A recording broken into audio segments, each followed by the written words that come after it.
आपको पोस्टपोन करने की जन्मों जन्म की आदत है। आप जन्मों जन्म से पोस्टपोन कर रहे हैं अपने उन्नति को, अपने किस्मत को, अपने शिवोहम को और अपने ब्रह्म स्वरूप को आप बार बार पोस्टपोन कर रहे हैं। आपको माया बहुत दुखाती है, डायरेक्ट या इनडायरेक्ट। अगर उस पर आप निर्भर हैं, उस चीज के लिए कृतज्ञता का भाव ज्ञापित करिए, कृतज्ञ बनिए, उस चीज के लिए ग्रेटिट्यूड अपना ऑफर करिए। हमेशा हर बार कभी भी आप शिवलिंग पर जाइए, जरूरी नहीं है कि हमेशा आप मांगने ही चले गए वहां पर और मांग रहे हैं। जो भी चीजें चाहिए आवश्यक है, नहीं आवश्यक, लेकिन फिर भी आप अपनी डिमांड, अपनी मांग जो है आप पूरी कर रहे हैं, वहां पर पूरी करवा रहे हैं हर चीज, या हमेशा आप मांगते ही जा रहे हैं। तो जब भी जाएं तो एक दो बार कम से कम जाएं अपनी कृतज्ञता ज्ञापित करने के लिए। उसी शिवलिंग पर जाएं, उसी शंकर के पास जाएं, उसी भोले के पास जाएं, उसी हनुमान जी, आपके जो भी इष्ट देवता हैं, देवी देवता, दुर्गा काली, जो कुछ भी हैं, छू मंत्र, जादू मंत्र, जो कुछ भी है जिसमें भी आपकी आस्था विश्वास है, मैं उसे नहीं छेड़ना चाहता। ठीक है, आप जाएं, उसके शरण में जाएं।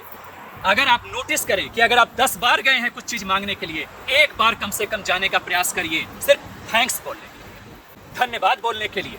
हमेशा आप लड्डू लेकर के मत पहुंच जाइए। 1 किलो लड्डू ले लिए और पहुंच गए, भगवान जी ये काम कर दो, बस खरीद लो हनुमान जी को, खरीद लो भगवान जी को, मोतीचूर को, लड्डू आया चढ़ा दिए। कोई मुसीबत आया, मंदिर विजिट कर लिए, मुसीबत गया, अजी अभी टाइम नहीं है, कल निकल लेते हैं, कल चले जाएंगे, व्यवस्थाएं शुरू। यह मन का चाल है, यह मन का भ्रम है। वैसे आप ऐसा करते नहीं हैं, लेकिन यह आपके मन का चाल है।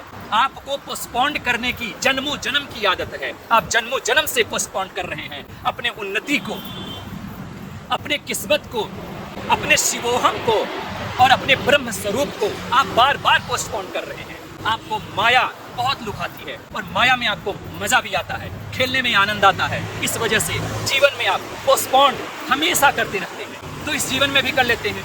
जब दुखित रहते हैं, शरण में चले जाते हैं देवी देवताओं के, और जाहिर सी बात है, शरण में जाते हैं, वहाँ पर कुछ थोड़ा मोड़ा हो जाता है, आपका कल्याण भला हो जाता है, आप खुश हो जाते हैं, बात खत्म हो गई। क्या कभी आपने कोशिश किया है कि एक बार चलते हैं शिवालय में, एक बार चलते हैं शिवलिंग के पास, एक बार चलते हैं हनुमान के मंदिर में, हनुमान जी के मंदिर में, जो भी आपके और देवता वगैरह हैं, उनके दर्शन के लिए आप जाइए, बस उनको एक बार देख लीजिए। देखने में कोई कामना ना हो कि दर्शन करेंगे तो बच्चे की नौकरी लग जाएगी, दर्शन करेंगे तो मेरा स्वास्थ्य ठीक हो जाएगा, दर्शन करेंगे तो पत्नी ठीक हो जाएगी, बच्चे ठीक हो जाएंगे, परिवार ठीक हो जाएगा। आपके दर्शन में कोई कामना ना हो। प्रभु को एक छोटा सा गुलाब का फूल दें, उसमें भी कोई कामना ना हो, सिर्फ इतना ही normally, I love you God, I love you Shankar, I love you Shambhu, I love you Bam Bam Bhole बोल सकते। बस आया था ऐसे ही दर्शन करने, कुछ चाहिए नहीं, बहुत कुछ दिए हो, बहुत बहुत धन्यवाद, बस एक धन्यवाद देने के लिए आए थे। ऐसा अगर आप